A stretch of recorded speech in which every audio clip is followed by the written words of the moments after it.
Assalamualaikum warahmatullahi wabarakatuh. Di sini kami akan menjelaskan mengenai menghubungkan visi dengan perubahan. Kami dari kelompok 7 yang beranggotakan Nadia Salsabila dengan NIM 005, Uci Rahmawati dengan NIM 006, dan Abella Faiza dengan NIM 010. Pengertian visi. Visi merujuk pada gambaran jangka panjang perusahaan atau rencana yang ingin dicapai. Biasanya, visi berupa pernyataan singkat dan jelas yang mencakup semua tujuan dan aspirasi perusahaan. Jadi, secara umum, visi adalah pernyataan yang menggambarkan kondisi atau citra yang ingin dicapai oleh suatu perusahaan atau lembaga di masa depan. Sedangkan menurut Hendro pada tahun 2011 dalam penelitiannya menyatakan bahwa visi adalah tujuan atau impian masa depan individu atau institusi yang dibangun, dipilih, dan diperjuangkan untuk suatu waktu yang akan datang. Menurut pandangan lain, yaitu dari Wibisono dalam Muslim pada tahun 2017, yaitu menggambarkan visi sebagai rangkaian kata atau kalimat yang mewakili impian, cita-cita, rencana, dan harapan suatu kelompok, perusahaan, atau organisasi untuk masa depan. Pengertian visi dalam organisasi yaitu sebuah landasan yang menjelaskan keberadaan perusahaan di masa depan, memberikan arah strategis yang jelas untuk mencapai tujuan jangka panjang. Visi yang terdefinisi dengan baik tidak hanya menjadi semacam impian, tetapi juga akan menjadi sumber inspirasi sehingga mampu memotivasi karyawan, menciptakan ikatan emosional dengan tujuan bersama, dan dapat memperkuat keterlibatan mereka dalam mencapai visi perusahaan. Teknik pencapaian perumusan visi. Penggunaan teknik dalam pencapaian visi organisasi sangat penting dan diperlukan, karena teknik-teknik ini dapat membantu untuk mengarahkan upaya organisasi dalam menuju tujuan yang jelas dan terukur. Dengan menggunakan teknik yang sistematis dan terstruktur, organisasi dapat memastikan bahwa visi yang dirumuskan memiliki fokus yang jelas, tujuan yang terukur, dan arah yang tepat. Yang pertama, teknik dalam pencapaian perumusan visi yaitu mengulas kembali persoalan yang dihadapi baik dari dalam maupun dari luar dengan menggunakan analisis SWOT. Teknik ini melakukan analisis SWOT untuk membantu organisasi dalam memahami kekuatan internal, kelemahan, peluang, dan ancaman eksternal yang dapat mempengaruhi dalam pencapaian visi. Dengan memahami konteks organisasi secara komprehensif, visi yang dirumuskan akan lebih relevan dan terukur. Analisis SWOT juga membantu dalam mengidentifikasi strategi yang tepat untuk memanfaatkan peluang dan mengatasi tantangan yang dihadapi. Yang kedua, yaitu melibatkan semua anggota unit organisasi dan unit kerja untuk memberikan kontribusi secara penuh sesuai dengan kemampuan mereka. Dalam teknik ini, melibatkan seluruh anggota organisasi dalam proses perumusan visi, yaitu memungkinkan pengalihan ide-ide dan perspektif yang beragam. Dengan memberikan kesempatan kepada seluruh anggota untuk berpartisipasi, organisasi dapat memperoleh dukungan penuh dari anggota, sehingga dapat meningkatkan rasa memiliki dan menciptakan budaya yang kolaboratif yang kuat. Yang ketiga, menanamkan sikap memiliki terhadap visi yang akan disusun bersama. Dengan menumbuhkan rasa memiliki terhadap visi yang dirumuskan, maka anggota organisasi akan merasa terhubung secara emosional dengan tujuan organisasi. Hal ini akan meningkatkan motivasi, keterlibatan, dan komitmen anggota dalam mencapai visi bersama. Rasa memiliki juga mendorong anggota untuk bertanggung jawab atas kontribusi mereka terhadap pencapaian visi. Yang keempat, yaitu menampung aspirasi dan keinginan semua anggota unit organisasi atau unit kerja dengan metode dari bawah ke atas. Pendekatan dari bawah ke atas akan mendorong seluruh bagian yang terdapat dalam unit organisasi untuk memberikan kontribusi terbaik mereka demi mencapai visi yang telah disepakati. Dengan demikian, pendekatan ini dapat memungkinkan organisasi untuk mempertimbangkan aspirasi serta keinginan dari semua anggota. Dengan mendengarkan serta memperhatikan kontribusi dari tingkat bawah, visi yang disusun akan lebih mencerminkan kebutuhan dan harapan seluruh anggota, memperkuat motivasi, loyalitas, dan keterlibatan mereka dalam merealisasikan visi organisasi. Dan yang terakhir yaitu visi yang dihasilkan dari kepemimpinan atas ke bawah perlu dikenalkan kepada semua anggota organisasi dengan pendekatan yang demokratis dan terbuka. Dalam strategi ini, mengenalkan visi dengan cara yang inklusif dan terbuka akan memungkinkan anggota organisasi untuk berpartisipasi aktif, memberikan masukan, serta saran dalam menyempurnakan visi tersebut. Pendekatan ini menciptakan lingkungan kerja yang transparan, inklusif, dan responsif terhadap kebutuhan anggota. Hasilnya, visi yang disusun akan lebih diterima dan didukung oleh seluruh anggota organisasi. Kriteria pencapaian visi. Pada organisasi, hendaklah merumuskan visi yang baik dengan memenuhi kriteria sebagai berikut. 1. Rumusan visi yang sederhana, ringkas, dan mudah diingat. 2. Mencapai sebuah visi harus menjadi inspiratif dan menantang. 3. Tujuan ideal yang memungkinkan keberadaan organisasi di masa depan. 4. Menarik bagi semua anggota organisasi dan pihak yang terkait. 5. Memberikan arah dan fokus strategi yang jelas. 6. Mampu menjadi perekat dan menyatukan berbagai gagasan strategis yang terdapat dalam suatu organisasi. 7. Berorientasi pada masa depan dan melibatkan seluruh bagian organisasi dalam mencapainya. 8. Memiliki kemampuan untuk meningkatkan komitmen setiap anggota organisasi. 9. Menjamin bahwa kebijakan dan kepemimpinan organisasi akan tetap ada dan sesuai dengan kondisi saat ini dan masa depan. 10. Memelihara perubahan atau penyesuaian yang berkaitan dengan perkembangan atau perubahan tugas dan fungsi. Menurut Fred David dan Forrest David tahun 2016, pernyataan sebuah visi harus dapat menjawab pertanyaan dari ingin menjadi apa kita di masa depan. Banyak organisasi yang memiliki pernyataan visi dan misi, tetapi pernyataan visi harus dibuat terlebih dahulu. Sebuah kunjungan yang menjelaskan bahwa landasan untuk mengembangkan pernyataan visi yang komprehensif. Kriteria dalam memenuhi sebuah pernyataan visi yang baik adalah 1. Ringkas, yaitu pernyataan visi harus ringkas sehingga tidak lebih dari 3-4 kalimat. 2. Menarik, yaitu visi yang harus jelas dan memberikan motivasi kepada anggota organisasi. 3. Bisa dilakukan, visi yang baik harus dapat dicapai dengan menggunakan sumber daya, tenaga, dan waktu. Visi ini harus mencakup tujuan dan tujuan yang jelas bagi semua orang di organisasi. 4. Berarti, yaitu pernyataan visi harus menimbulkan perasaan positif bagi anggota organisasi, tetapi jangan menggunakan kata-kata yang mewakili perasaan.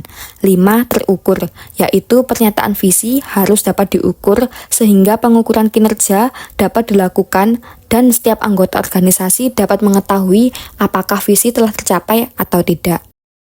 Cara membangun visi. Untuk membuat sebuah visi, pemimpin harus berpikir kreatif, inovatif, dan sistematis.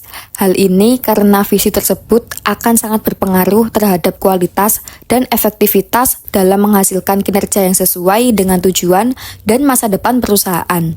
Visi tersebut dapat berasal dari kreativitas pemimpin sebagai hasil dari refleksi profesionalisme mereka dengan pengalaman pribadi mereka sendiri atau sebagai hasil dari pemikiran mendalam yang mereka lakukan dengan anggota staf atau pengikut mereka. Dengan kata lain, terdiri dari gagasan ideal tentang tujuan masa depan yang ingin dicapai oleh organisasi. Seorang pemimpin harus memiliki kemampuan untuk berpikir dengan cara yang inovatif tentang apa yang akan terjadi di masa depan organisasi mereka. Menurut Mulyadi, ada 2 tahap dalam pembuatan visi, yaitu 1. Trend watching adalah kemampuan tingkat tinggi untuk memprediksi kemungkinan-kemungkinan yang terjadi di masa depan melalui kepawaiannya dalam bidang yang digeluti dan kepekaan terhadap tanda-tanda alam dan perubahannya. Melalui trend watching, pemimpin dapat menemukan arah perubahan di masa depan dan berbagai peluang tersembunyi dengan melihat tren. Yang kedua, eventioning adalah kemampuan para pemimpin untuk membuat visi yang didasarkan pada pengamatan pola perubahan yang akan terjadi di masa mendatang. Kemampuan kita untuk menggambarkan situasi baru yang belum pernah kita alami sebelumnya dan menggambarkan sesuatu yang akan kita buat yang belum pernah ada sebelumnya dikenal sebagai visualisasi. Untuk memastikan bahwa organisasi dapat berjalan dengan baik, seorang pemimpin harus menetapkan visi organisasi. Dalam hal ini, proses penyusunan visi berupa langkah-langkah sebagai berikut. 1. Melakukan penelitian pasar, industri, lokasi, dan organisasi, termasuk karyawan, manajer, dan rekan bisnis. 2. Melakukan wawancara tentang kebutuhan yang belum terpenuhi dan harapan pasar untuk menentukan strategi. 3. Mengumpulkan data pasar. 4. Merumuskan susunan data dengan mencari tren dan unsur perbedaannya. 5. Merumuskan visi dan misi. 6. Mengkomunikasikan ke anggota organisasi melalui seminar, workshop, presentasi, atau rapat. 7. Mengumpulkan saran dan kritik dari anggota untuk memperbaiki visi dan misi sehingga mereka merasa memiliki dan menyusunnya. Hal ini penting karena rasa diperoleh dari bawah. 8. Menggunakan aspek analisis SWOT agar lebih diperhatikan. Penting untuk diperhatikan bahwa visi yang harus diperbarui sehingga sesuai dan sejalan dengan perubahan lingkungan. Oleh karena itu, visi adalah bagian penting dari tanggung jawab seorang pemimpin dalam situasi ini. Visi harus diciptakan, dipertahankan, dikembangkan, diterapkan, dan diperbarui untuk memastikan bahwa mereka memiliki kemampuan untuk memberikan tanggapan yang tepat dan cepat terhadap berbagai masalah dan tantangan yang dihadapi organisasi. Hubungan visi dengan perubahan. Visi memainkan peran penting dalam mendorong perubahan dalam suatu organisasi. Visi berfungsi sebagai alat yang ampuh untuk menerapkan dan mempertahankan aktivitas organisasi, memodifikasi program, meningkatkan kinerja secara keseluruhan, dan pada akhirnya mewujudkan visi organisasi yang progresif. Adapun hubungan antara visi dengan perubahan adalah yang pertama, apakah visi mendorong perubahan atau muncul selama perubahan? Pernyataan pertama, visi mendorong perubahan. Visi yang terdefinisi dengan baik memberikan kejelasan pada tujuan proses perubahan. Hal ini juga berfungsi sebagai sumber motivasi bagi staf, mendorong mereka untuk berpartisipasi aktif dalam perubahan dan memanfaatkan kemungkinan-kemungkinan yang ada. Pernyataan yang kedua, visi muncul saat perubahan. Struktur organisasi dan proses manajemen mungkin memerlukan perubahan mendasar, dan hanya setelah proses ini dimulai, maka visi tersebut dapat dikembangkan. Pasalnya, ketika melakukan proses ini dapat menghambat ketersediaan informasi yang diperlukan untuk mengembangkan visi seperti ekspektasi pelanggan, persaingan pasar, dan lain-lain. Implikasinya adalah bahwa hanya setelah perubahan transformasi telah dimulai, informasi tersebut akan tersedia untuk membantu mengembangkan visi. Hubungan visi dengan perubahan yang kedua adalah apakah visi membantu atau menghambat perubahan. Pernyataan pertama, visi membantu perubahan. Suatu organisasi yang memiliki visi yang terampil dapat meningkatkan organisasi dengan berbagai cara, ialah yang pertama, meningkatkan kinerja. Visi yang baik dapat memberikan motivasi para anggota organisasi untuk melaksanakan tugas dan tanggung jawab dengan maksimal. Hal tersebut didasarkan pada peningkatan tujuan visi suatu organisasi. Yang kedua, memfasilitasi perubahan organisasi.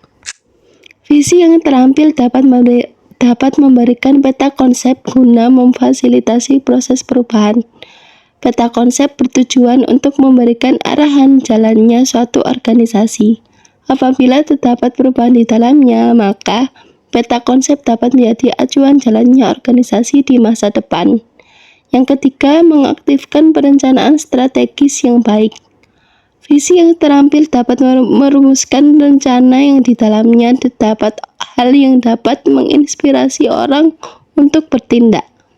Yang keempat, merekrut bakat yang dibutuhkan.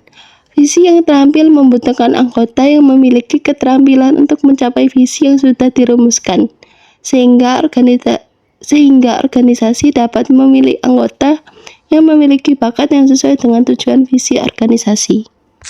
Pernyataan yang kedua adalah visi menghalangi perubahan. Sebuah visi dapat menghalangi perubahan apabila seorang pemimpin menggunakan daya tarik emosional sebagai dasar dalam mengambil tindakan perubahan. Selain itu, visi dapat menghalangi perubahan adalah ketika visi yang salah mendorong perubahan, di mana visi gagal menghasilkan apa yang dijanjikan sehingga anggota menjadi kecewa dan kehilangan kepercayaan pada pemimpin dan organisasi.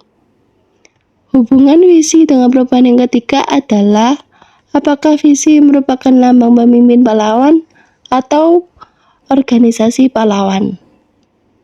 Pernyataan yang pertama, visi merupakan lambang pemimpin pahlawan.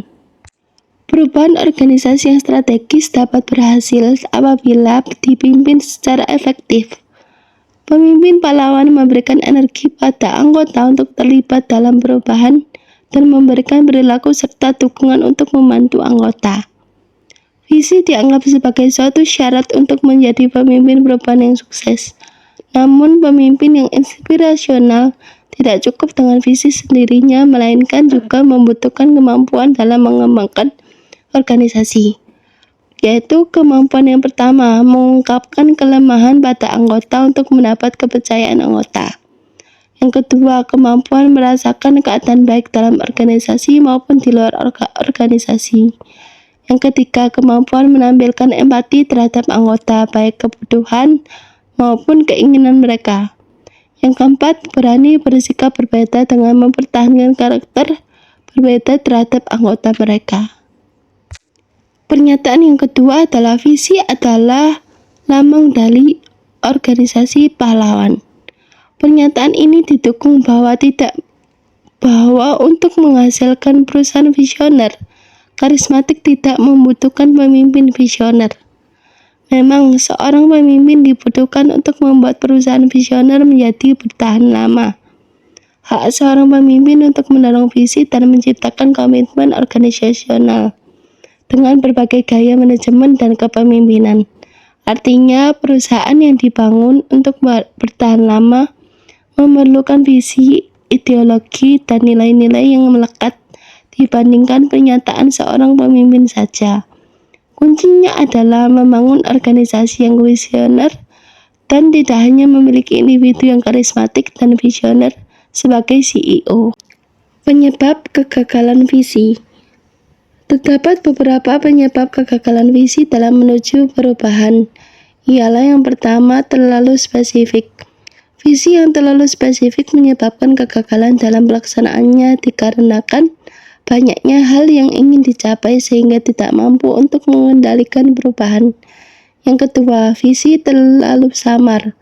Visi yang samar artinya tujuan dalam visi tidak jelas atau kurang terlihat di masa depan. Hal tersebut mengakibatkan kegagalan bertindak untuk menuju berbagai tindakan yang diarahkan. Yang ketiga, ada visi tidak memadai. Visi dapat menyebabkan kegagalan karena tidak dapat mengarahkan masalah secara keseluruhan. Hanya sebagian masalah yang dapat diarahkan. Yang keempat adalah visi terlalu tidak realistis. Visi yang terlalu ambisius dan tidak realistis dapat membuat orang merasa putus asa dan tidak termotivasi. Penting untuk menyeimbangkan ambisi dengan realitas sumber daya, kemampuan, dan kondisi pasar. Visi yang tidak realistis dapat merusak kredibilitas dan menghambat kemajuan. Yang kelima adalah visi terlalu kompleks. Visi terlalu kompleks membuat orang sulit mengerti akan tujuan visi tersebut sehingga tidak maksimal dalam bekerja. Yang terakhir adalah visi tidak relevan. Visi dirumuskan untuk mencapai tujuan organisasi, artinya visi harus dirumuskan sesuai dengan kebutuhan organisasi supaya dapat selaras. Visi yang tidak relevan dapat mengakibatkan kegagalan karena berbeda dengan tujuan organisasi. Sekian presentasi materi dari kelompok kami. Terima kasih. Wassalamualaikum warahmatullahi wabarakatuh.